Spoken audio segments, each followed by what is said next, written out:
Alright, we got the 1153 spoilers, and we are, of course, continuing the Elbaf flashback in this chapter. We're going more into Harold's backstory, as well as Hyrden and Loki's, too. I'll get more into all that stuff, but let's just get right into these spoilers. So, we see how Harold met Ida, Hyrden's mother. Harold saw her trapped in a circus and was enraged. He destroys the town to free her, but he was scolded by Ida. Ida said that he was saved by them and was working in the circus to repay the kindness of the townspeople. Okay, so this is Hyrden's mother, and we'll get more into who she could be, but first let me just go over how we're getting into this flashback. So in present time, before we cut to this, Hyrden was essentially demanding that Loki tell him what had happened 14 years ago, which led to the death of 113 Elbaf soldiers and King Harold. And as Loki was going into that, we saw bits and pieces of what was going on that day, including like Scopper and Shanks being around that area at the same time. But then it cut to 109 years ago, where we saw King Harold at 45 years of age, which was like 15 in human years, and he had just become like the king of Elbaf. And we see him like playing like a prank on one of these giants, I guess, where he's like, hey, look at this tower, there's like a pretty princess in there, and then like kicks him in the back of the head. So now we're getting into this first portion of the spoilers, which is just jumping ahead in time, I guess. Like, we've established that Harold sucks, because even like the narrator says, he's a low-life scumbag.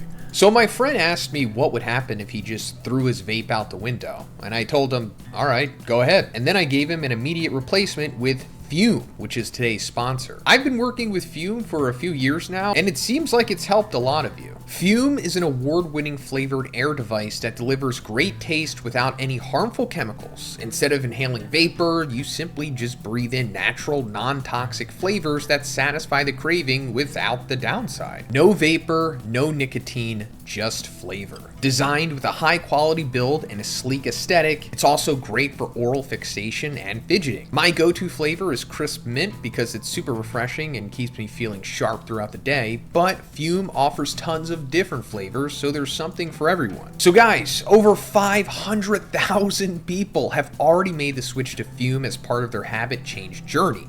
And if you're ready to try for yourself, now's the time, because for a limited time, if you order the Journey Pack using my code Zhoniin, you'll get a free Fume topper, an awesome accessory to level up your experience. So check the link in the description, or go to tryfume.com/Zhoniin, or scan the QR code on the screen to get yours today. Thanks, guys. But we're seeing that he's meeting Hyrden's mother here, and she was trapped in a circus. Now, why is that? Not sure. Haven't seen any panels or anything like that yet. There's not much of a description about her, but her being in a circus is important because it very likely means that she's a part of some special race or lineage that the Celestial Dragons don't like. And my mind is immediately going to Buccaneer because, you know, why not? In the last arc, we found out that Kuma was a Buccaneer and that his family was being held as slaves at God Valley. And that, you know, the Buccaneer race or lineage in general is just seriously frowned upon by the Celestial Dragons, like to the point of where they just want to wipe them out of existence. And Hyrden, I guess, kind of resembles a Buccaneer, kind of. I mean, I don't know if all of the Buccaneers have to be like stocky and have dark, long hair, but I wouldn't be surprised if Hyrden winds up being like half Buccaneer, half giant or something. Because I think that combo has to exist at some point. If it's not Hyrden, it has to be somebody else. And, you know, we knew that it was going to be something like this because it was already set up that Hyrden's mother was somebody not from Elbaf. And I think originally it said that she was like a giant or something, but maybe she's not like fully giant. Maybe because she's a Buccaneer, they thought she was a giant or something, because they're pretty big too. I don't know, I just don't think she's just completely giant. Because why else would she be trapped in a circus? And she just has to be somebody special. But anyway, Harold was humbled by this, and fell in love with Ida, and brings her home to Elbaf. He begins modernizing Elbaf, and starts forging alliances. Years later, Hyrden was born. Harold wanted to marry Ida, but was forbidden by the Elbaf elders. They chose another woman for him named Estrid, who was of pure Elbaf descent and was obsessed with omens. Estrid gave birth to Loki, but was terrified of Loki's slit-like eyes and threw him into the underworld. Alright, so now we're getting a connective tissue between the birth of Loki and Hyrden.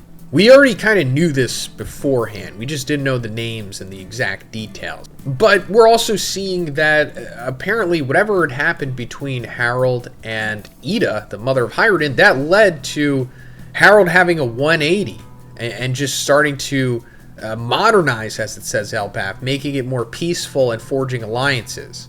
I don't know, it might be possible that Ida is like a double agent or something. Like, is she from Marijois or something? Was she a plant? Is that why she was in the circus? No, we're jumping too far ahead. I don't know, maybe she's good, I guess, right? I mean, if she's Hyrden's mother, I guess she has to be a good person. Because he's like, you know, the good brother and Loki's like the chaotic good one, I guess. But Loki apparently has slit-like eyes. And I guess that's why he wears the bandages over his eyes, because his mother, Estrid, was, like, terrified of it, so he, like, wears it because of trauma, I guess? Or maybe he, like, damaged his own eyes because of this trauma? But the slit-like eyes is really interesting, because I don't think we've seen that yet. And it's not really, like, a common trait of these ancient giants, right? Or whatever Harold is, because Harold doesn't have slit-like eyes. So maybe this is pointing at something more significant about Loki. Like, he's already ultra significant in so many different ways, but this is just like another thing that he has. The chapter ends with baby Loki crawling from the darkness, surrounded by fallen beasts, trying to climb the Atom Tree to return to the castle. Break next week. Okay, so Loki kind of has like a Bane-like backstory from The Dark Knight Rises, which is cool. I mean, but this is like almost quite literally Bane's backstory from The Dark Knight Rises. But maybe that's based off of something.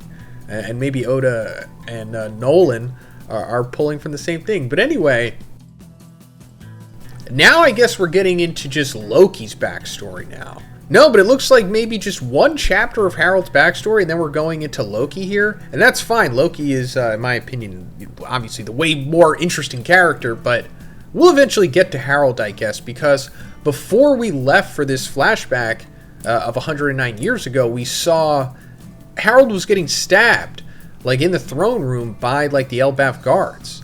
And it looked like he maybe was getting transformed by Emu's magic or the Domi Reversi possibly. But yeah, we're eventually going to get to that point, and we're going to find out the truth about why Loki killed Harold and all that stuff, and what the devil fruit is. Oh, I can't wait for that. But yeah, we're going to get more spoilers tomorrow, hopefully from Read On, and we'll go more into this flashback stuff. So subscribe for that if you haven't already. But have a great day, guys. Let me know in the comments, what do you think about all of this? And I'll see you in the next one.